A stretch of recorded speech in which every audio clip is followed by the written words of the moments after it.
Hi, I'm Mark Toole with 8020service.com. Today's customer service video question of the day comes from Quora, and the question is, are you happy with the customer service you've received from your internet provider? And they put weird parentheses in the question for some reason. I'm going to ignore that. Interesting question. My answer is going to be yes. I am happy with the customer service I've received from my internet provider. Now, just to come right out with it here, my internet provider at home is Comcast. And Comcast is widely known for having terrible customer service. And I can confirm that every single time I've had to talk to them about any routine issue, any request, any question, any problem, anytime the internet quits working, it has been a nightmare. Those reports that you hear about how bad Comcast's customer service people are, if anything, toned down. If you've seen that South Park episode where they're opening little flaps on their shirt and rubbing their nipples and going, "Oh, I'm so sorry, why don't you switch to another cable company? Oh, wait, there isn't one, so you're stuck with us." That's exactly their attitude, if not worse. So, why am I saying then that I'm happy with the customer service that I've received from them? Because I've used why do I use their service if their customer support is so terrible every time you have to talk to them? Well, I just told you the answer. It's the only proper high-speed internet access available where I live, so I have no choice. It would take me hours to upload this video on some kind of 1 megabit DSL thing that would end up costing me a lot more money, so it's really not a choice at this point. Hopefully, technology and business conditions advance to the point where there are choices and this stuff has to get better. But for now, it's essentially a monopoly and we're stuck with it. So that answers that. So why am I saying that their customer service is good, that I'm happy with it? How can that be if I'm also saying that their customer service is terrible and one of the worst examples of NPC, not just NPC bullshit, but aggressive NPC bullshit? The kind of thing where I call them and I pay for internet only because I don't sit around watching TV all day, and it's the year 2019. I don't need a landline phone. So every time I have to call them about something, the first thing I say is, "This is what I'm calling about. I do not want to sign up for television service. I do not want to sign up for landline phone service." And every time they say, "Oh, okay, I understand." And then they try to sell me television service and landline phone service because they're NPCs, because their piss breaks are being timed, because someone's monitoring their every move. And I'm sure it's a living hell to work there. But if they don't try to sell me that thing, even though I say, "I don't want this, do not talk to me about it, do not try to sell it to me," they will be punished if they don't try to sell it to me anyways. That's how these things work. So it's an even worse example of the conventional NPC model. In a normal NPC call center, email support, whatever environment, they may have rules like, hey, if somebody doesn't have TV service, try to sell them TV service. But they also have room for common sense, where if somebody says, "Hey, I don't want TV service," okay, I can check the box. I don't need to try to sell them TV service. They said they don't want it. Not here. So, slight divergence there about why they're so bad. But if they're so bad, why are they so good? Why are they an example, in this case, of one of the best customer service situations I've had to deal with in any of the businesses I work with? Not the best. I'll save that for Google, which I've talked about before. I'm not going to go into it here. But Comcast, despite being the worst, is actually one of the best. Why? Because I almost never need to speak to them. I've probably had that service for 10 years or longer, and I could probably count on one hand the number of horrible times I've had to slog through their phone menu, pressing 47 for English and saying, "Representative, representative." And then he goes, "I understand you need a representative, but can you please?" And then you say, "Fuck, shit." And then they say, "Oh, he's swearing. Now we'll get him to a representative." Fun trick, by the way. Swear at those things, and you will often be it's a gamble that you'll either be hung up on or you'll be sent to a representative. So that's fun. But that's why it's among the best customer service, even though it's in fact the worst. The number one thing, I help businesses get customer service right. There's almost nothing that Comcast does that I've seen that I would recommend, that I would help a business do, that I would do for a business. If a business I worked with was doing these things, I would tell them to stop. But the one thing that Comcast does is very well is the first and most important thing I help businesses with.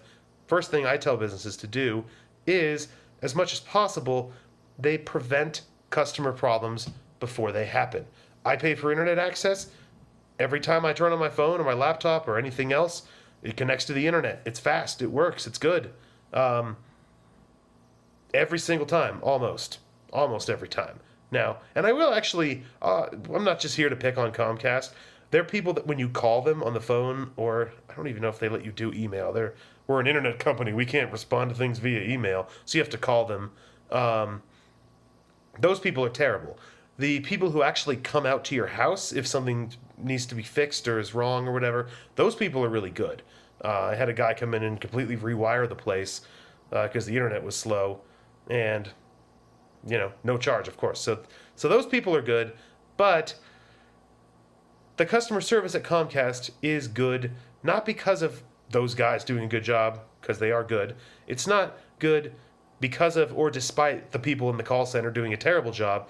It's good because the vast majority of the time, the vast majority of their customers don't have any problems and don't need to contact them.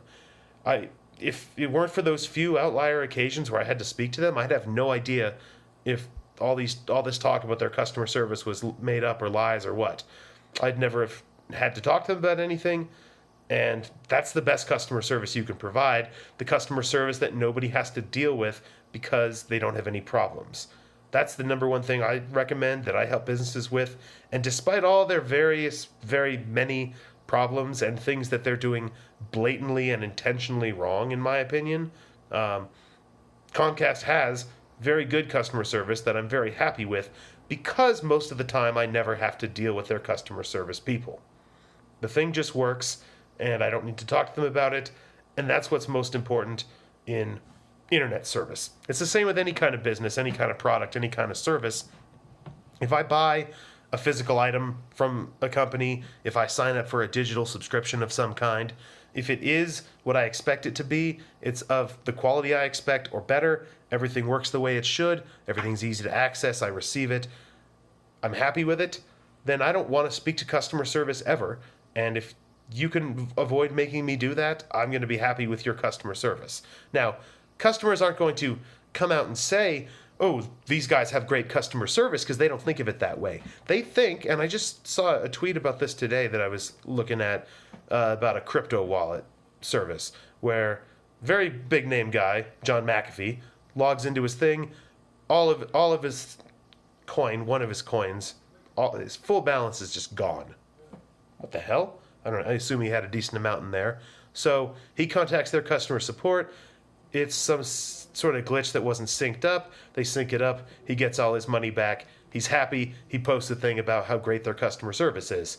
Now, he's not going to post that if he just wakes up one day and all of his money is where he expected it to be and there was no problem. He's obviously not going to post that if the money's gone and he gets an idiot NPC who reads off some scripts and doesn't fix anything for him. But he's not going to say that if the problem never existed. He's not going to think about the problem. He's not going to be aware that the company's doing things right. He's just going to go on with his day and not think about their customer service at all. And that's what you want. If a lot of people are talking about how great your customer service is, especially in any kind of digital or online business, which is what I assume most people watching this are interested in, if people keep talking about how great your customer service is, I almost take that as a red flag. Why are so many people having to contact your customer service to begin with? Now, that's a question you have to answer. Maybe it's fine, maybe it's not, but I guess if they're saying your customer service is really bad, that's of course a worse red flag.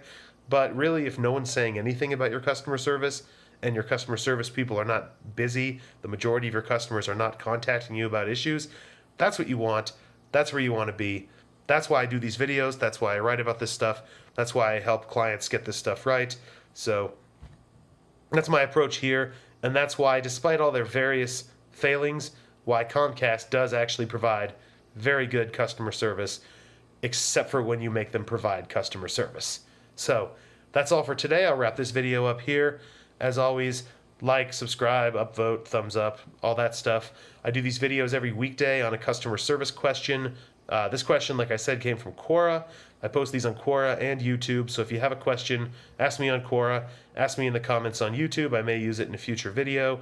I also write regularly on this stuff, business and customer service, here on Quora if you're watching there, and on the website, 8020service.com.